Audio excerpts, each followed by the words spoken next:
Welcome back, survivor. If you can hear this, it means you're still alive. This is Jack's Nightmares, and this is your next story. I never thought I'd still be here. The Golden Horizon was supposed to be my summer job, nothing more. I signed on as a kitchen worker before starting college, expecting 2 months of chopping onions, peeling shrimp, and washing greasy trays before heading back home. That was the plan. I wasn't supposed to be stranded in a foreign port for 195 days, living on scraps, surrounded by walking corpses on shore, and too terrified to set foot on land. Everything went wrong before the outbreak even started. A week before the first reports, the ship's engines failed halfway through the route, and we had to be dragged into this place by 3 towboats. Nobody even bothered to tell the kitchen staff where we were. We just tied up at some massive resort city on the coast, palm trees and glass towers on one side, the endless ocean on the other. The captain swore it was temporary, a quick repair job, maybe a week, 2 at most. The company spent a fortune moving almost all 3,000 passengers into nearby hotels, saying the ship would be back to normal soon. Then the world went silent. I remember standing on the aft deck the day it all started. The boardwalk looked like a festival. Music, vendors, tourists drinking in the heat. Then a commotion broke out near one of the beachfront hotels. At first, it looked like a fight, just some people throwing punches, but then it spread like a spark on dry leaves. People were scattering into the streets, and the screams carried all the way to the water. By nightfall, we saw smoke rising from the old town, and emergency sirens echoed non-stop. Within 2 days, nobody from the crew who'd gone ashore came back. I stayed on the ship, not out of bravery, just because I was broke. The kitchen had food, and the ship felt safer than the chaos in the city. Now there are just over 100 of us left. Most of the passengers are gone. Some tried to run for it. Some locked themselves in their hotel rooms. Some didn't make it past the streets. The ones still alive out there, we don't know where they went. What's left here are the skeleton crew, a handful of elderly tourists too weak to leave, and maybe 20 locals who slipped through the loading ramp before we locked it. No one talks about leaving anymore, not after what happened last time. I woke up at 5:15 a.m. to the same buzzing lights above my bunk in crew deck 3. The hallway smelled faintly of damp carpet and boiled cabbage from last night's dinner.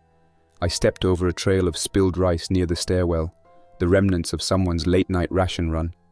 Rats had gotten to it, tails flicking in the shadows, and I didn't even bother scaring them away. We set bottle traps baited with peanut butter along the galley skirting. 3 sprung overnight, 2 clean catches, 1 chewed free. The traps go back every evening. The galley's quieter than it used to be. We used to have 15 cooks just for breakfast. Eggs, bacon, pancakes, 3 stations working non-stop. Now it's me, Anwar and Grace. That's it. Anwar used to be a chef in Dubai, a real professional who cared about presentation. These days, he counts dented cans like they're gold bars and mutters under his breath when labels have rubbed off. Grace was one of the pastry chefs, all sugar and patience. She used to smile at everything. She doesn't smile anymore. We used to plan menus. Now we plan survival. First thing this morning, I went through the pantry. A pallet and a half of canned beans, 3 cases of rice, and 2 cracked sacks of sugar. Some flour that's starting to smell sour. 2 crates of powdered eggs, and 1 last barrel of clean cooking oil. The freezer gave out last month. The meat went first, and we buried the fish in salt to salvage it. But even that's starting to turn. Right now, we've got food for maybe 3 weeks if we stretch every single calorie. That's if nobody gets greedy. By 7, the steam kettles were hissing and spitting as Grace stirred a vat of watery rice. Anwar was checking inventory again, lips moving silently like he was bargaining with himself. Outside the galley, I heard boots clanging on the metal stairs. Shift change for security.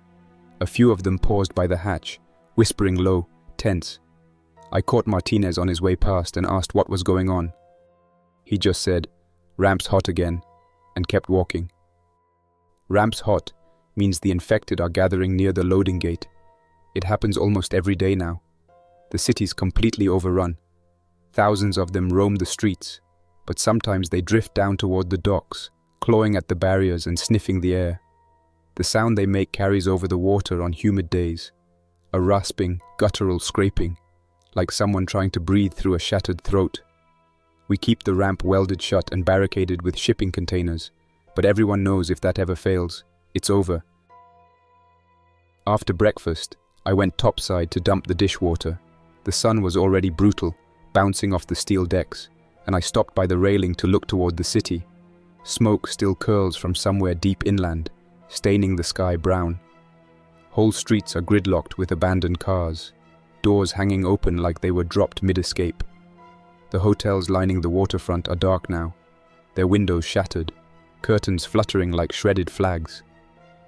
I thought I saw something move on one of the rooftops, a flash of pale clothing maybe, but before I could focus, it was gone. Could have been wind, could have been someone still alive, could have been worse. The radios haven't worked in weeks. We used to pick up fragments from the mainland, warnings, evacuation calls, military chatter. 80 days ago, the last thing we caught was a shortwave signal full of static and screaming. Quarantine breach at Guayaquil. The port's gone. Keep away. Then nothing. Just dead air. Anwar joined me at the railing, flicked the last half of a cigarette overboard, and said quietly, "One of these nights they're going to come, not from the city, from inside." I told him to shut up, but the thought stuck. Deck 5's service tunnels have been sealed since day 72, after one of the engineers, Renault, collapsed mid-shift and started convulsing. He bit a cleaner before anyone could react. They burned the tunnels and welded the doors shut, but last night, one of the deckhands swore he heard scratching behind the bulkheads. Around midday, there was a fight in the mess hall. One of the locals tried to grab extra water, and a deckhand caught him. Voices escalated, trays went flying, and then fists. Security broke it up fast, but tensions everywhere. It's not just hunger eating at people, it's the waiting, the trapped feeling. We're pinned between a dead city and dead water, and every day feels smaller than the one before. Even the captain's hiding now. Some say he's sick. Others think he's lost his mind. Nobody sees him except the first officer, and she looks like she hasn't slept in days. I'm bedding down in the kitchen pantry tonight. Can't stand the bunks anymore. The snores, the whispers, the air heavy with sweat and mold. From here, I can hear the generator hum when it kicks on at sundown. We get 2 hours of power, just enough to cook something hot and charge the radios before darkness swallows the decks again. The real emergency generator stays cold unless an alarm trips. We're saving its last fuel. The auxiliary is the noisy little one from a tender, the only reason the lights still remember us. The water tanks are dangerously low. Anwar says we could start filtering seawater, but the pumps haven't been maintained in months. If they break, that's it. No water, no cooking, no cooling. This whole ship will suffocate. This morning, I woke to the sound of footsteps running down the lower deck corridor. It's rare to hear anyone running these days. Energy's too precious to waste. I slipped out of my bunk and followed the noise until I reached the stairwell. 2 of the security guys were rushing past, carrying toolkits and buckets. They didn't look at me, which usually means something's wrong. I headed for the galley, trying to keep my thoughts on breakfast prep, but the tension was already building before sunrise. When I got there, Grace was sitting on a counter, hugging her knees, staring at the floor drain. She didn't even notice me come in. The generator hadn't kicked on yet, so the emergency lights made the whole galley look bloodless and flat. I asked what happened, but she just shook her head and told me to ask Anwar. I found him in the pantry, kneeling on a crate, his hands buried deep in one of the storage bins. He wasn't sorting food. He was checking the seal around the pipes. Salt water had been seeping in overnight, dripping onto a few of the lower boxes. The cartons of powdered eggs had swelled up like bloated lungs, useless now. That's 2 weeks of rations gone without anyone touching them. He muttered something about the pumps again, said he heard them coughing in the night. I didn't ask how water pumps cough. I just added up the numbers in my head. Less food, less water, less time. By mid-morning, the engineering team gathered near the stern to try restarting the filtration system. The pumps haven't been serviced since before the outbreak, But without them, we'll run dry in days. I stayed close, leaning on the railing with a mug of weak coffee, watching as 4 of them pried open rusted hatches and lowered themselves into the pump bay. I could hear them clanging around in there, voices muffled beneath the deck. An hour later, the first warning signs came up with them. Brownish water dripping off their boots, the smell of rot rising from the open hatch. Something down there's fouling the intake valves. It could be barnacles, could be something worse. One of the engineers said it looked like pieces of fabric, maybe seaweed caught in the filter screens. Another swore he saw hair tangled up in the intake mesh. Nobody wanted to argue about it. We had a meeting on deck 2 after lunch. Half the crew showed up, the locals crammed into the back, and 2 security guards kept their rifles slung low but ready. First Officer Patel stood in front of everyone, her uniform hanging loose like she'd lost 20 pounds since this all started. She tried to sound calm, but her voice cracked when she announced the numbers. We have 37 days of bottled drinking water left, if nobody wastes a drop. After that, we rely on seawater filtration, but the pumps are fragile, and one wrong move could burn out the last motor. Bottled is for mouths only. The header tanks do the cooking and the last rinses. When the tanks go dry, the bottles are all we have. No one spoke. Just silence, except for the creak of the hull shifting with the tide. Patel rubbed her forehead like she could squeeze new ideas out of it, but all she managed was telling us to conserve everything. Less dishwashing, fewer hot meals, shorter showers. Someone laughed bitterly in the back. Nobody showers anymore. When the meeting broke, I went back to the galley to prep dinner. Grace stood by the stove, silently ladling beans into dented trays. Anwar stayed hunched over the inventory list, scratching figures onto the page, erasing, then scratching again. Nobody was talking, but I could feel the weight of Patel's numbers pressing on all of us. I used to hate the smell of boiled rice. Now it feels like survival has that smell burned into it. The mess hall was crowded that evening. People crammed into the long tables, bent low over their trays, eating without looking up. Nobody complained anymore about the food. Nobody complained about anything. Complaints take energy, and energy is something we don't have. I watched one of the locals pocket a spoonful of beans when he thought no one was watching. Security pretended not to notice. After dinner, I stepped out onto the promenade deck for air. The sunset made the ocean look almost calm, but the city behind us told a different story. From up there, I could see movement along the flooded boardwalks, figures weaving between the skeletal ruins of shops and hotels. They don't move fast, the infected, but they never stop. Hundreds of them drift along the waterfront, their skin grey and tight, their clothes stuck to them like rags plastered to wet paper. They follow sound, light, and smell. Sometimes they turn toward the ship and gather at the barricaded ramp, swaying back and forth like reeds in wind, pressing close to the edge of the dock until they tumble into the water and vanish beneath the black surface. Every few nights we hear splashes and scratching along the hull. So far, none of them climb. We all pray it stays that way. I stayed leaning on the rail long after dark, listening to the wind cut across the deck. That's when I heard Martinez's voice behind me, low and rough, telling me to keep an eye out for anyone sneaking near the cargo hatches after lights out. He didn't explain why, but the way his jaw tightened made it clear enough. Rumors have been circling for weeks now, people hoarding supplies, hiding sickness, or worse. I told him I'd watch, not because I wanted to, but because I needed to know. If someone on this ship gets infected and hides it, we're all finished. The power cut out early tonight. The generator failed to cycle at sundown, leaving the galley in near total darkness. I lit one of the emergency lamps and sat by the pantry door, listening to the faint vibration of machinery below deck. It should have been steady, a soft thrum underfoot, but instead it pulsed unevenly, coughing like a sick animal. I tried to ignore it until I heard something else, something muffled, almost rhythmic, coming from the floor below. It wasn't pipes, it wasn't machinery, it sounded like dragging, slow, wet. I woke Anwar and told him what I heard.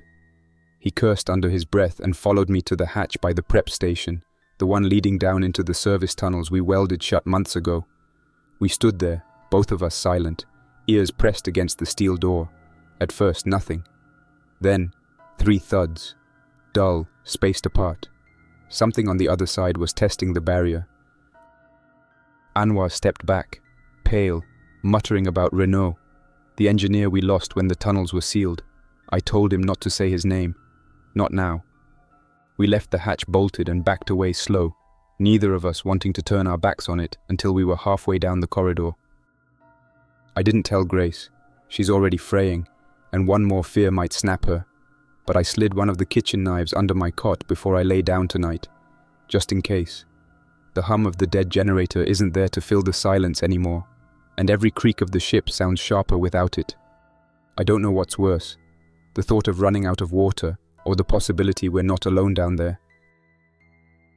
Tomorrow, Patel wants us to send a small team below deck to check the intake valves and power lines.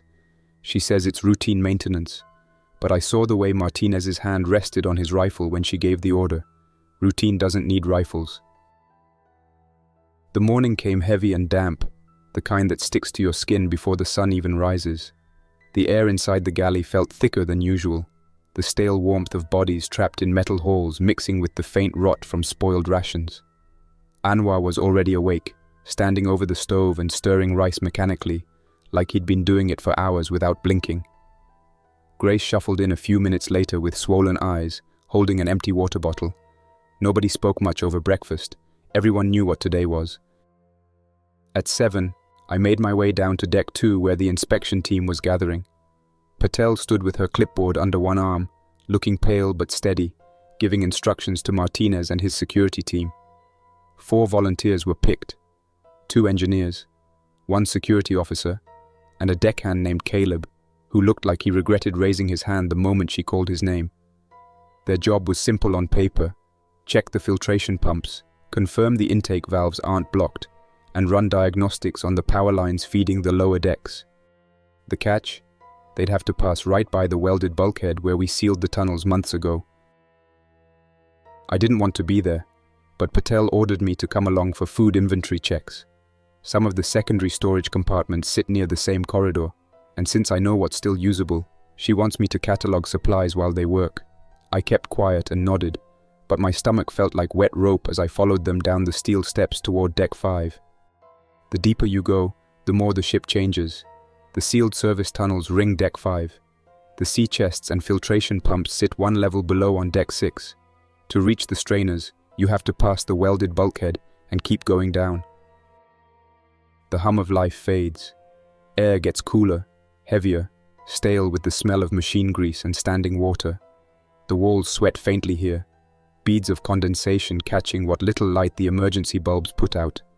It hasn't been cleaned in months, not since we locked down these levels. By the time we reached the corridor, Martinez ordered everyone to spread out and stay quiet.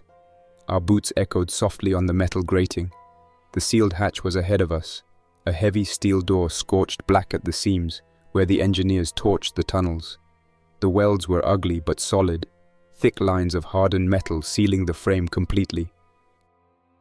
Caleb broke the silence first, whispering something about how cold it felt here compared to the upper decks.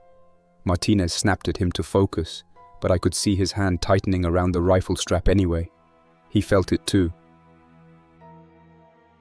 While the engineers dropped down into the pump bay, I moved toward the storage lockers along the wall.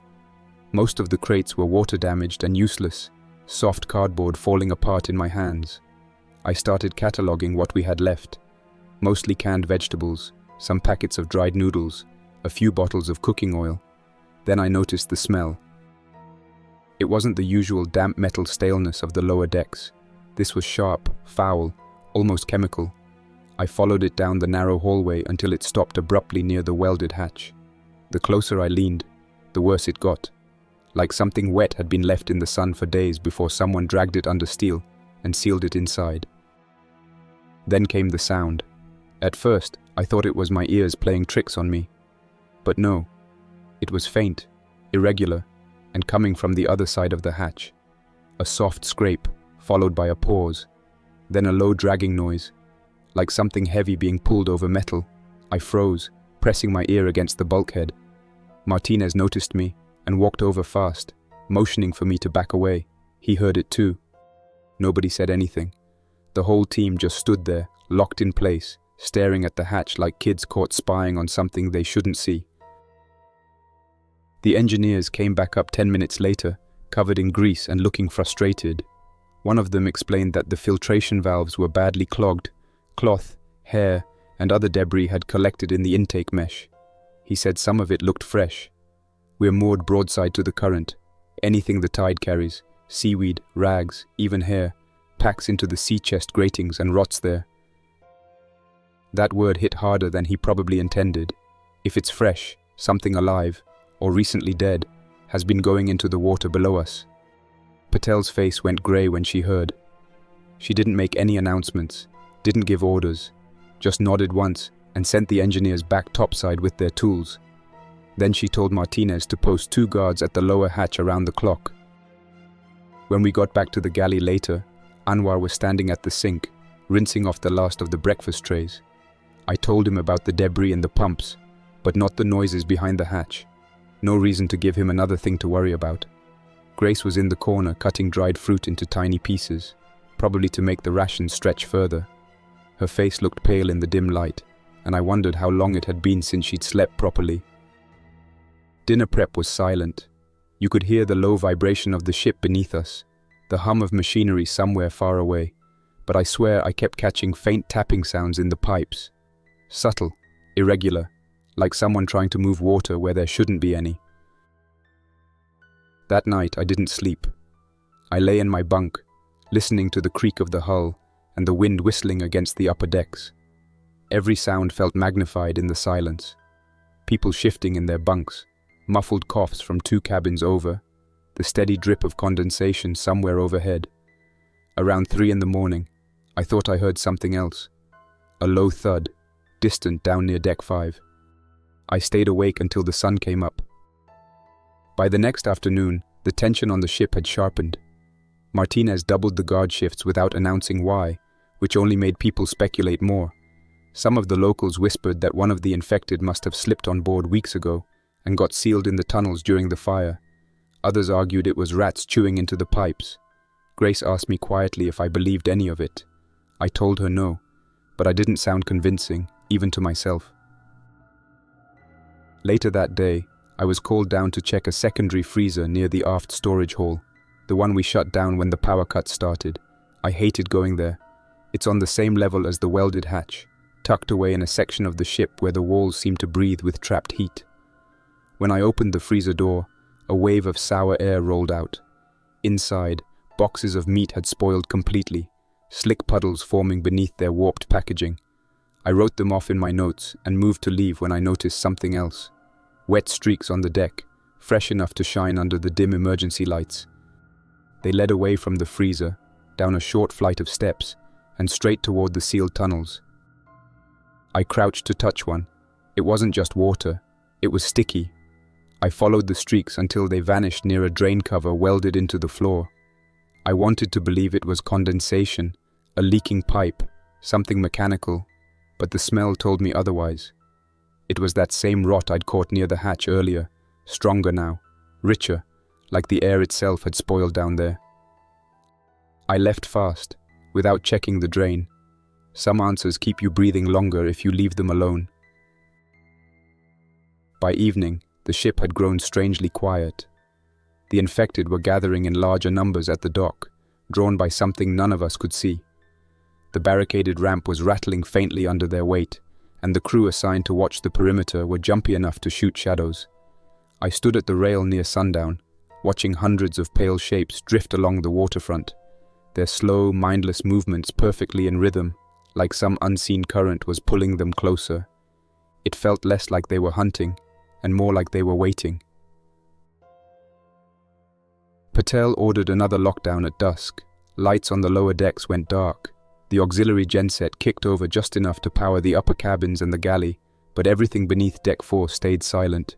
Before heading back to the pantry, I grabbed 2 knives from the prep station and kept one tucked under my cot. Sleep didn't come easily that night.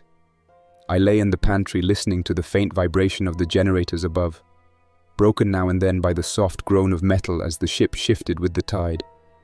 The air felt heavier than usual, close and damp, as if the walls themselves were holding their breath. Around 3 in the morning, I heard footsteps on the deck above, fast and uneven, followed by a low muttered exchange of voices, but whoever it was moved on before I could make out words. The rest of the night was just silence broken by creaks, the kind that sound louder when everything else is dead quiet. By morning, word had spread that Martinez was leading a team down to deck 6. Not just near the welded hatch this time, they were going deeper, into storage corridors we'd sealed off months ago. Officially, Patel said it was to verify there wasn't structural damage to the hull, but everyone knew better. People saw the guards prepping rifles, loading flashlights, and strapping utility knives to their belts. That wasn't a maintenance check, that was an armed sweep. I kept my head down while serving breakfast, but the mess hall hummed with quiet tension. The locals sat in clusters, whispering. Crew members avoided eye contact, pushing trays of thin oatmeal around with their spoons. Grace didn't say a word, and Anwar kept scribbling numbers into his ration book like adding columns could somehow change the math. At 9, the sweep team assembled by the stairwell leading down to deck 6. Martinez led them. 6 security officers, 2 engineers, and 1 deckhand carrying spare lighting gear. Each had a sidearm and one of the modified spears we fashioned from stripped mop handles and sharpened galley knives. Low tech, but we'd learned the hard way that noise draws trouble. Bullets are the last resort. On steel, blades are safer. I wasn't part of the sweep, but Patel asked me to stand by the secondary galley hatch in case they brought up any contaminated food stores or needed extra light from our supply closet. From where I stood, I could watch them descend, their boots thudding softly on the steel steps as they disappeared into the dark. The waiting was worse than anything else. 20 minutes passed, with no sound except the muffled drip of condensation from a nearby pipe. Then, faintly, I heard one of the radios crackle. A distorted voice, Martinez's maybe, saying something about moving past the bulkhead and stay on the wall, then silence again. After almost 40 minutes, the first engineer climbed back up, his coveralls streaked with grime, his face grey under the emergency lights. He muttered something to Patel about fresh damage and drag marks, but before I could get closer, Martinez's voice came sharp over the radio, ordering everyone to hold position. The engineer went right back down without another word.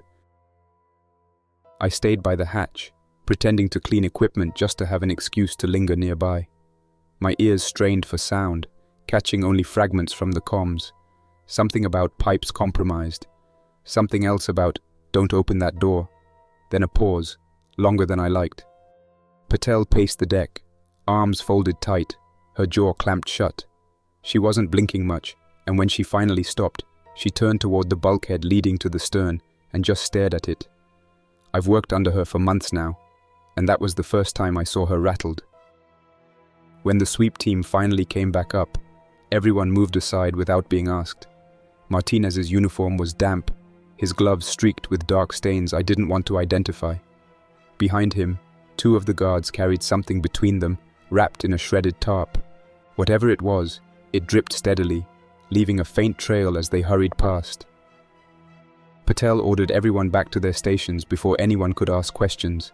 The team vanished into the storage room by the stern, and the door locked from the inside. Word got around by dinner. Under that tarp lay a twisted length of cable tray with the insulation gnawed to damp threads. Teeth, someone said, not tools. Anwar caught up with me later when I returned to the galley. He looked pale, holding a tray of dented cans he'd been reorganizing for the 3rd time in a week. He leaned close and whispered that one of the engineers told him what they found.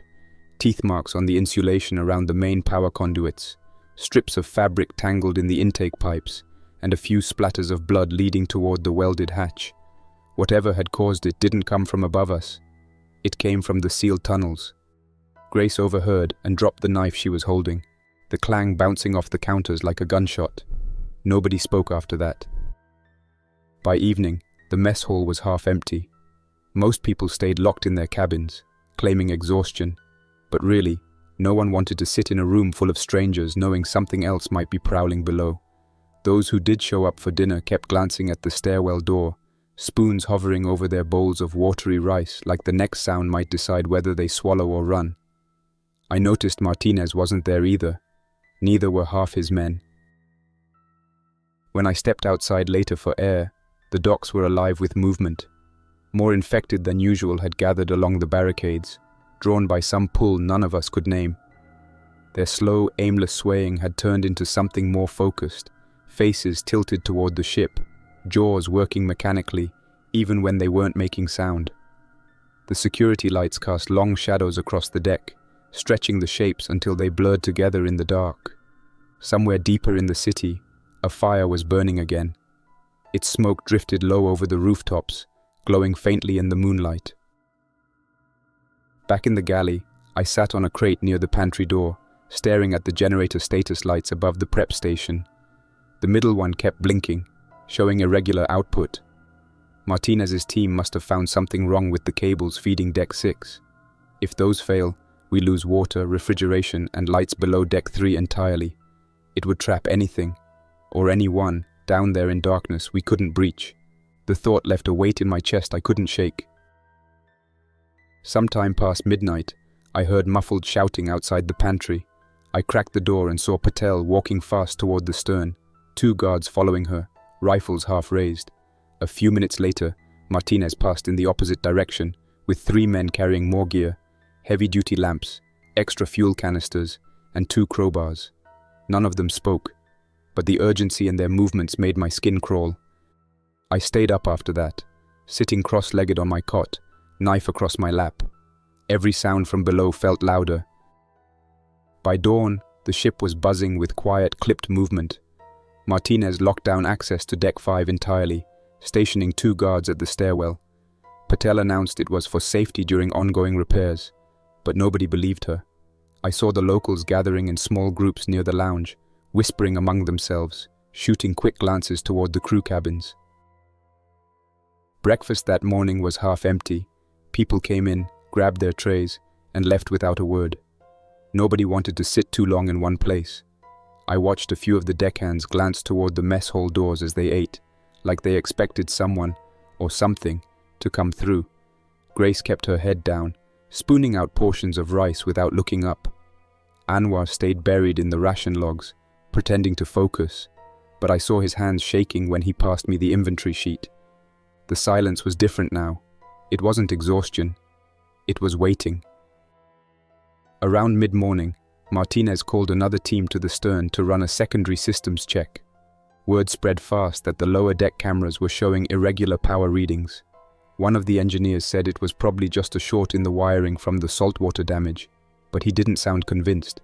I followed them as far as the hatchway where the guards stood blocking access to Deck 5. The smell hit me before anything else. A sharp, wet rot, faint but distinct, drifting up through the gaps in the metal grating. Nobody said it out loud, but I caught Patel's glance at Martinez and the way his jaw locked before giving the order to continue. By noon, a muffled argument broke out near the lounge. One of the locals, a stocky man named Ferreira, was shouting at Patel about the lockdown. He said if the crew was hiding something dangerous below, everyone had the right to know. Patel tried to keep her voice calm, explaining it was routine maintenance again, but the crowd wasn't buying it anymore. A few of them stepped closer, and for a second, it looked like it might turn ugly. Martinez showed up fast, rifle slung but hand ready. Ferreira backed down, but his expression said this wasn't over. That was the moment I realized something dangerous was happening above Deck 2. It wasn't just about the infected anymore, it was about trust, and trust was starting to rot faster than the food. Later that afternoon, the lights flickered, just once, but long enough to notice. The generator stuttered, shuddered, and caught itself again. Everyone on the galley deck froze. Grace's ladle paused halfway through a tray, Anwar stopped mid-sentence, and even the guards outside the hatch glanced toward each other. When the hum steadied, conversation picked back up, but it wasn't casual anymore. People whispered low, as if speaking louder might make the power fail again. We can live without lights. We can't live without pumps. It wasn't long before the inevitable happened. Around 6 p.m., just after we started prepping the evening meal, the lights dropped completely. First a slow dimming, then blackness swallowed everything below Deck 3. There was a moment of absolute silence, followed by the muffled sound of something metallic shifting deep beneath us, like pipes straining under pressure. The emergency bulbs kicked on a few seconds later, weak and pale, but the damage was done. Whatever had tripped the breakers had cut power to the pumps too. That meant no filtration, no clean water, no circulation through the lower decks. Martinez assembled a team immediately to reset the breakers. 4 security officers, 2 engineers, and one of the deckhands carrying extra lamps. Patel told them to move fast and stay together. I watched them descend into the stairwell, their flashlights throwing long beams across the grating, their boots echoing faintly until the sound faded into the dark below. The rest of us waited. The mess hall filled slowly as word spread, people sitting shoulder to shoulder but barely speaking. The room smelled of damp clothes and old sweat, the air humid without the circulation fans running. 10 minutes passed, then 20, still nothing from the team. Patel stood by the radio, calling down every few minutes, her voice clipped and sharp, but no one answered. At the 30-minute mark, Martinez's second-in-command, a tall guy named Russo, started gearing up to follow them. Patel argued against it, but the tension in the room was already boiling over. The locals whispered among themselves, some ready to move toward the upper decks, others demanding weapons, just in case. Security ignored them.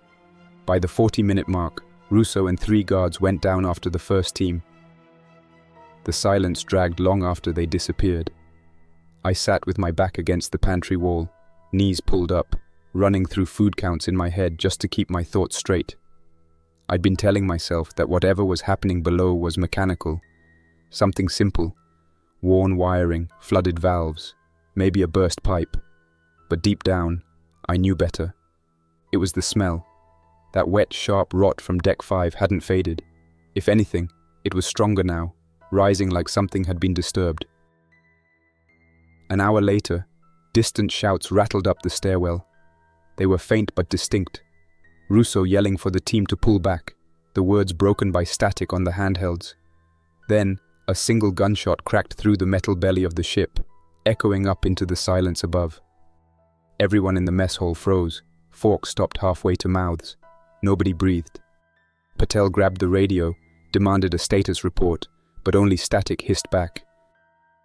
Then, faintly, another sound. Not voices. Something else.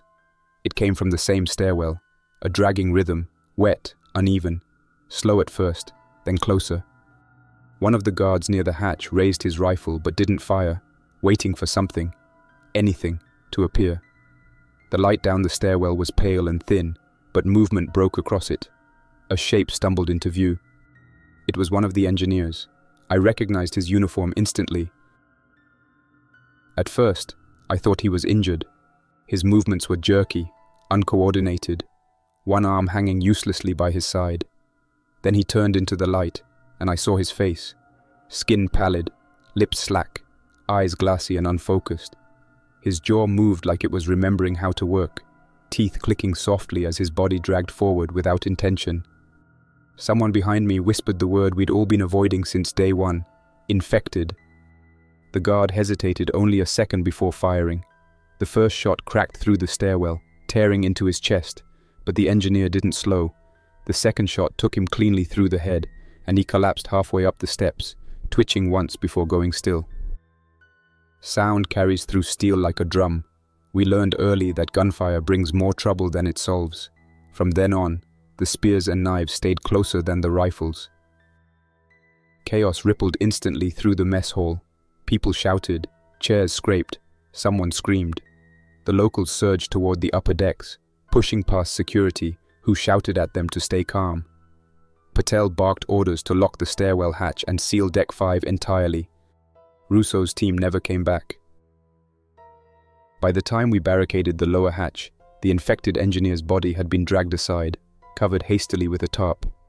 Patel announced over the PA that containment procedures are active, and told everyone to remain in their cabins until further notice. But the fear was already spreading faster than the truth.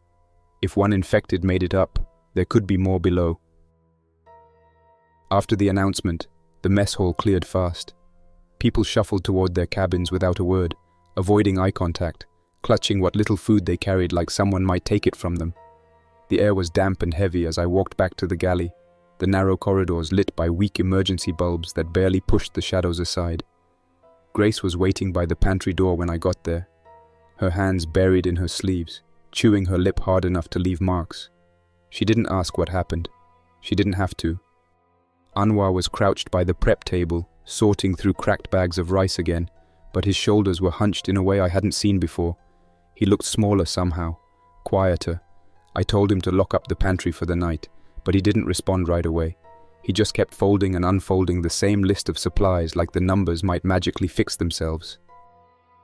It was nearly 9 o'clock when the shouting started near the passenger cabins. I stepped out of the galley and saw a group of locals arguing with one of the security officers by the stairwell. They wanted weapons, claiming if there were infected below, then everyone had the right to defend themselves. The guard refused, saying Patel had given orders to keep firearms restricted to crew and security only. The argument rose fast until Martinez appeared, his voice cutting sharp through the corridor, and the locals scattered back toward the lounge without another word. But their faces said this wasn't finished. The ship was dividing into pieces, and Patel's authority was starting to crack. I didn't sleep at all that night. The ventilation shafts carried sounds I couldn't explain. Soft thuds, distant scraping, maybe the creak of settling pipes, but every instinct told me it wasn't mechanical. Once, around 2 in the morning, I thought I heard faint tapping from somewhere beneath the galley floor, spaced in an irregular rhythm, followed by a dragging sound that faded slowly into silence. I didn't move from my cot until daylight. When morning came, I found Grace already awake, standing at the sink washing her hands over and over even though the water pressure was barely a trickle. She didn't notice me at first, her movements mechanical, trapped somewhere deep inside her own thoughts. I asked if she'd slept and she just shook her head without looking up. Patel called a full crew meeting in the lounge after breakfast. Security lined the walls while everyone else sat crammed shoulder to shoulder across the couches and floor. The locals came too, some leaning against the door frames, arms folded, silent but sharp-eyed. Patel stood in front of everyone, her clipboard gone, her uniform sleeves rolled, her hair pulled tight against her scalp. She didn't waste time with pleasantries. She went straight to the numbers. 2 teams hadn't come back from Deck 5. 1 confirmed infected had made it above. And based on the engineers' reports, the lower levels weren't sealed anymore. Something had compromised the bulkhead. She said we'd be locking Deck 5 permanently, cutting off access to everything below, including the auxiliary storage bays. That meant losing half of what little remained in the way of canned food, water drums, and fuel stockpiles. Murmurs broke across the lounge like static. Patel raised her hand for quiet, but it took Martinez stepping forward, resting his rifle across his chest, to actually shut the noise down. Afterward, security dragged 2 large shipping containers down from the upper deck and chained them across the stairwell hatch. It took most of the morning to secure the blockade, the grinding squeal of metal on metal echoing across the ship until everyone on board knew what was happening. Locking that stairwell was a signal as much as a defense. It told everyone there was something below we couldn't face head-on. The infected outside must have sensed the commotion too. By afternoon, twice as many had gathered along the dock. I watched from the promenade deck as they pressed up against the barricades, skin grey beneath the harsh sunlight, mouths opening and closing without sound, like fish breaking the surface of water. Their numbers weren't random anymore. They were following something, pulled here by a signal none of us understood. By mid-afternoon, the generator failed completely. This time, it didn't flicker or stall. It just died outright, taking the circulation fans, refrigeration, and lower deck pumps with it. The sudden silence after the hum stopped was disorienting, almost deafening. Martinez ordered a team to try a manual restart, but the control room reported the starter unit was fried. With the pumps down, our drinking water supply dropped to whatever was left in the top deck tanks. Maybe 3 days' worth at best. When that runs out, we'll have no choice but to try the seawater filtration system again, and everyone remembers what clogged the intakes last time. That night, Patel ordered all non-essential lights cut. The upper cabins stayed faintly lit, but the rest of the ship sank into near darkness. Without the glow from our decks, the infected below became harder to spot, their silhouettes only occasionally catching what little light leaked from the docks. Some of them had waded into the shallow water near the barricade now, their shapes shifting slowly beneath the surface. It reminded me of driftwood, but driftwood doesn't stare. Grace wouldn't leave the galley after sundown. She sat curled up by the pantry door, knees tucked to her chest, watching the swinging lamp overhead as if waiting for it to go out. I gave her one of the knives I'd kept hidden and told her to stay put, but she only nodded faintly, her eyes fixed on the shadows pooling near the hatch. Sometime past midnight, I woke to the sound of pounding footsteps above. Someone sprinting hard across the deck, shouting hoarse and low. I grabbed my knife and opened the pantry door just as Martinez came barreling down the corridor, barking orders over his shoulder for 2 guards to seal the aft hallway. I caught fragments of words between his ragged breaths. Breach, storage, stay locked. I didn't ask questions. I shoved the pantry door closed and slid the bolt across. The footsteps faded fast, leaving only the sound of distant metal banging somewhere below, like doors being slammed or torn open. At dawn, Patel announced over the PA that one of the auxiliary storage hatches on Deck 5 had been found unsealed during the night. She called it unauthorized tampering, but her voice carried something else beneath the official tone. Strain, maybe even fear. That hatch had been welded shut weeks ago. Someone, or something, opened it from the inside. At the hatch, the weld bead was pried and re-welded, an ugly line over uglier work. Grease prints on the frame, a human hand. After breakfast, security increased their presence on all main access points. By lights out, 1 pistol was gone from the watch locker. Nobody searched too hard, which scared me more than the theft. 2-man patrols circled constantly between the crew cabins and the mess hall, their rifles always unslung now, no longer pretending this was precautionary. Locals shadowed them from a distance, whispering in tense clusters, watching every move security made. The atmosphere on board had shifted into something sharp, brittle, ready to splinter. I found Anwar in the pantry later, crouched on the floor with a half-filled bottle of water cradled in his hands. He told me the tanks were nearly dry, less than 2 days left, and the seawater system was offline until someone cleared the intake mesh by hand. That means sending another team below, closer to the tunnels, closer to whatever clawed its way into that hatch last night. We both knew Patel wouldn't order it. Not yet. Nobody wants to be the one to volunteer either. For now, we're rationing what's left, but people can smell desperation the way they smell smoke. It spreads fast. Tonight, I'm sleeping with my back against the pantry door, knife resting across my lap, listening to the low creaks rippling through the ship's bones. The air feels warmer somehow, heavier, carrying the faint rot of seawater and something else underneath it. Something I can't name, but can't ignore anymore. I woke before sunrise to hushed voices outside the galley. Patel and Martinez were talking near the stairwell, their words muffled but urgent, carrying the clipped tone of people making decisions they don't want anyone else to hear. When they left, I stepped into the hallway and caught Grace leaning against the wall, staring at me like she'd been waiting. She whispered that Patel was assembling a team, a raid into the city. It shouldn't have surprised me, but it did. After months of keeping everyone aboard, cutting power to lower decks, locking doors, welding hatches, we've reached the point where there's no other choice. We're almost out of food. Water's down to hours, not days. And with the seawater pumps offline and the lower storage bays lost, the only way to survive is to risk land. By 8, Patel had called a meeting in the lounge. Everyone crowded in, crew, locals, anyone still awake and willing to listen. She stood at the front, shoulders squared, arms folded tight, while Martinez stayed to her left, silent but imposing, rifle slung at his chest. The tension was thick enough to taste. She explained it plain. If we didn't find supplies, the ship wouldn't last another week. They'd spotted an old supermarket and pharmacy across the bay using the bridge binoculars, a low concrete building still mostly intact, though nobody knew what was inside or how many infected were near it. The plan was simple in theory.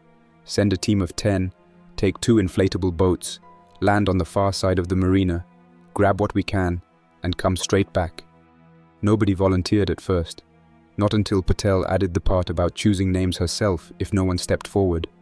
That's when hands started rising, slow and reluctant, the way people raise their hands when they think they might be grabbing their own death warrant. I raised mine too. I had already slipped a can opener and 2 bottles into my pack before Patel spoke. Felt like stealing from my own hands. I told Patel I wanted a change of surroundings, that being stuck in the galley was driving me crazy, and maybe stretching my legs would help. She studied me for a second before nodding, jotting my name onto the list without a word. Grace stared at me like I'd lost my mind, but I didn't explain. I couldn't. The truth was simple. I needed out.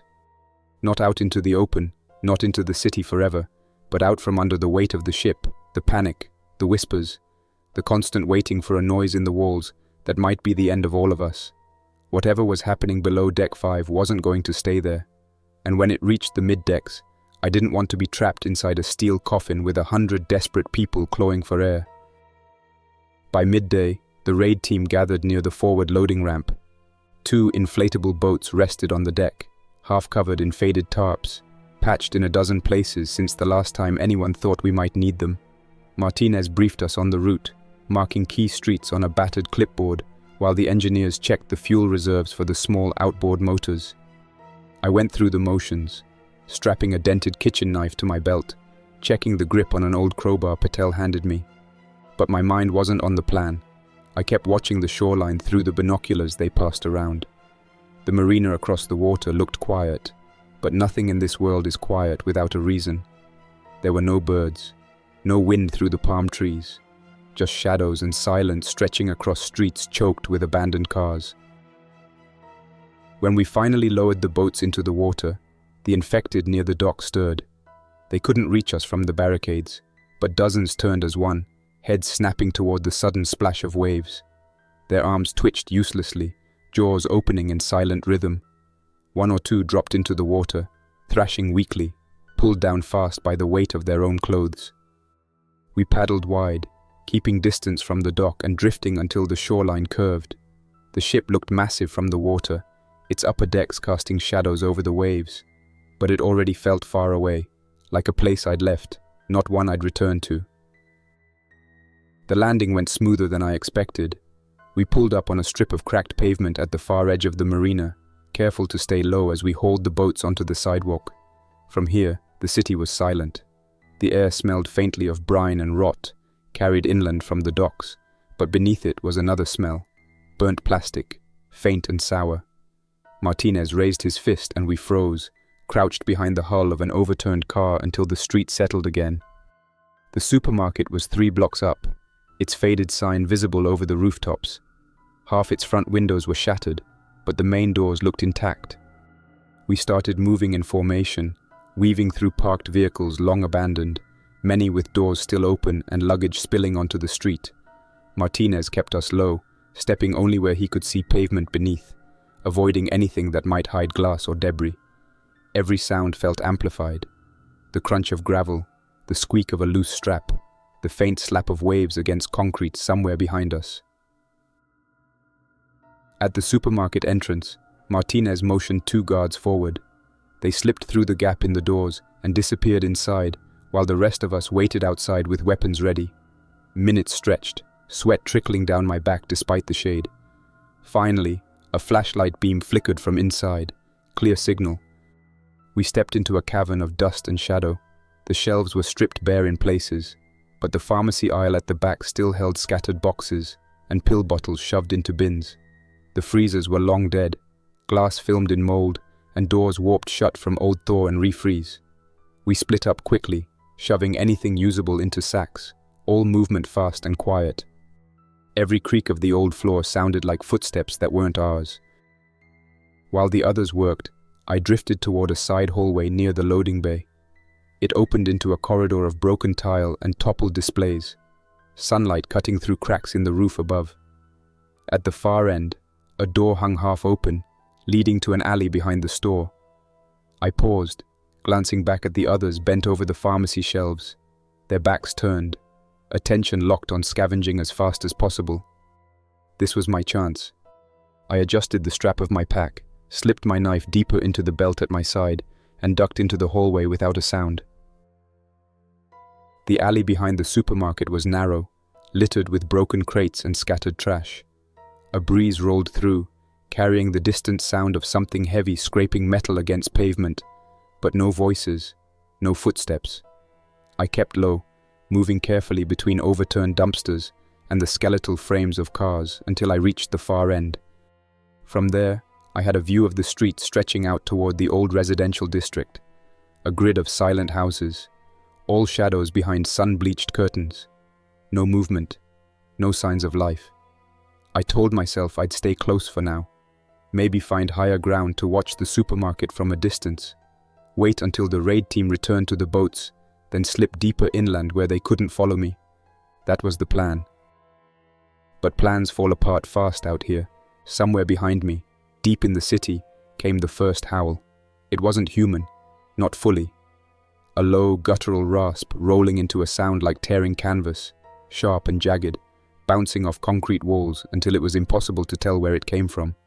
Then, answering it, another, and another. When one breaks glass, 10 howl. When 10 howl, 100 turn toward the echo. It isn't language, but it works like one. I pressed myself flat against the alley wall, holding my breath as shadows shifted near the supermarket entrance where the team was still inside. If they heard it, and they had to have, they'd be leaving soon, which meant I needed to move faster. I slipped deeper into the residential blocks, keeping to fences and back gardens swallowed by overgrown vines. The silence between the howls was worse than the sound itself. Every step felt too loud, every loose pebble too heavy, each creak of old wood beneath my boots threatening to betray me. The sun climbed higher, burning off the mist, exposing more of the abandoned streets than I wanted to see. I moved carefully, sticking to narrow passages where grass had grown over broken sidewalks, weaving between rusted-out cars left sideways in the street. Each front yard looked frozen in time, laundry lines still strung with sun-bleached clothes, plastic toys scattered in the dirt, open doors yawning into dark hallways where families once lived. Whatever happened here during the first days, it was fast. People dropped everything and ran, but not far enough. At the end of the block, I crouched behind a toppled fence and looked back toward the marina. Through gaps in the rooftops, I saw the top of the supermarket where I'd left the team. Movement flickered near the entrance, figures darting fast across open ground. At first I thought it was the raid team regrouping, but then I saw how they moved. Unsteady, unnatural.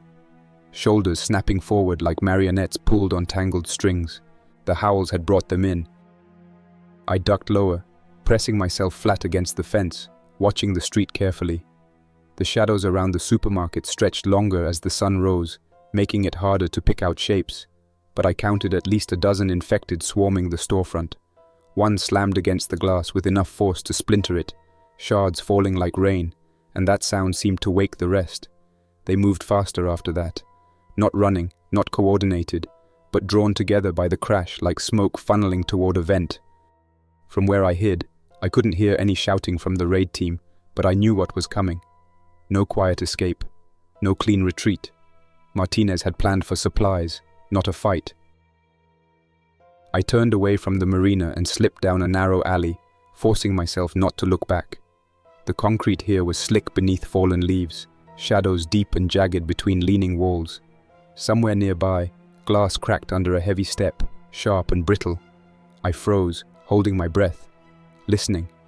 Nothing followed, but I moved faster anyway, ducking into the back garden of a 2-story house strangled by vines.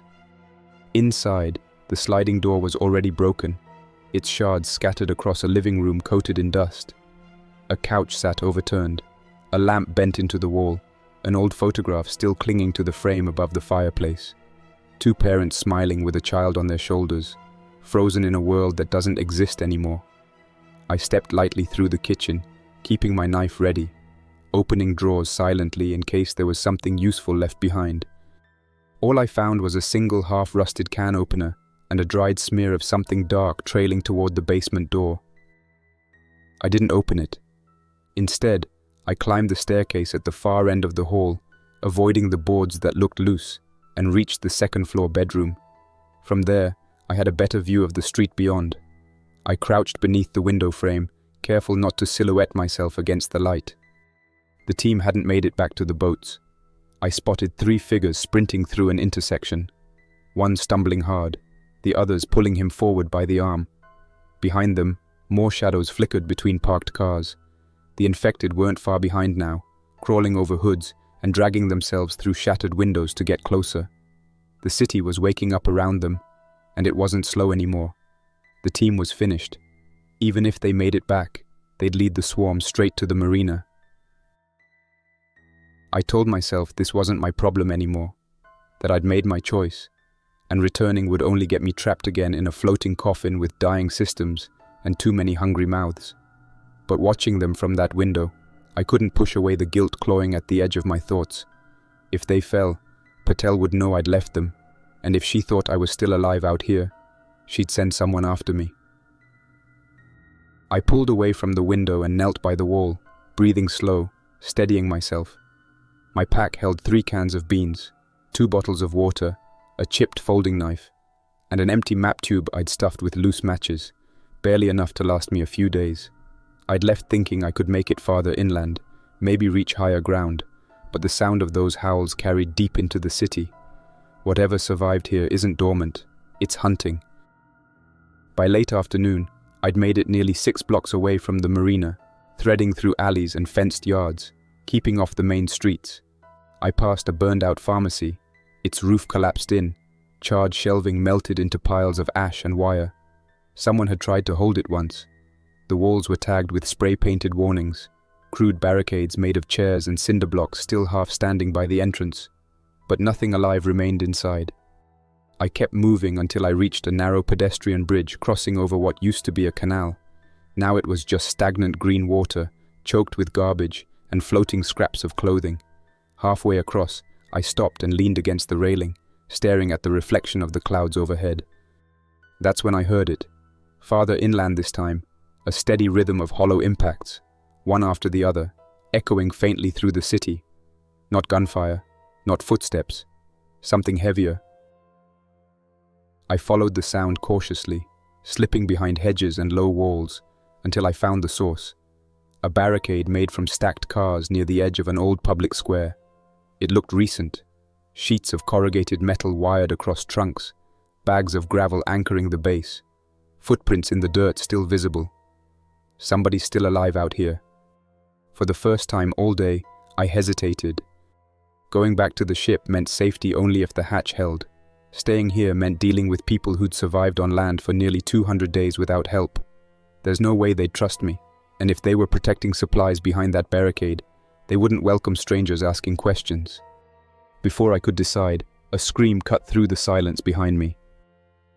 I turned back toward the residential blocks just in time to see one of the raid team's guards sprinting into the square, weapon clutched tight, face streaked with sweat and dirt. He collapsed hard against the hood of an abandoned truck, gasping, scanning wildly for somewhere to hide. A dozen meters behind him, infected spilled into the street, faster now, drawn by the noise of breaking glass and gunfire near the supermarket. I didn't move, couldn't. My chest felt locked, thoughts narrowing to single decisions: hide, run, or fight. The guard spotted me crouched near the bridge railing, eyes wide with something between relief and panic. He opened his mouth to yell, but the sound never came. He was dragged sideways into the shadows by 2 figures tackling him low. I heard his weapon clatter across the pavement, followed by wet tearing sounds muffled beneath the echo of their own snarls. I ran, not back toward the marina, not toward the square, but deeper inland, ducking through narrow alleys and weaving between overgrown hedges until the sounds faded behind me. My boots pounded against cracked pavement, lungs burning as I shoved past piles of warped furniture and rusted trash bins, slipping on moss-slick concrete as I moved. By the time I stopped, the sun had dipped low, shadows stretching long across the silent streets. I dropped into the recessed doorway of an old hardware store, crouching low beneath the cracked glass, and waited until my breathing slowed enough to hear again. The city was quiet now, but it wasn't peace. It was the heavy silence of something resetting itself, preparing for another surge when the next sound breaks the stillness. From where I sit now, I can see the ship's upper decks rising faintly above the rooftops far behind me, silhouetted against the fading light. For the first time since all this started, I feel completely separated from it, not just in distance, but in purpose. That place isn't mine anymore. Maybe it never was. I don't know where I'm going tonight. Maybe I'll circle wide and keep pushing inland until I find somewhere higher, somewhere safer. Maybe I'll watch the docks until the team retreats, if any of them make it back, and decide whether returning makes sense at all. The ship is running out of time. So is this city, and so am I. And whatever happens next, it won't be slow anymore. That's all for now. Thanks for listening. Don't forget to like and subscribe to keep the stories alive. For now, stay quiet, stay vigilant, and stay alive. Jack's Nightmares, signing off. Until next time, survivor.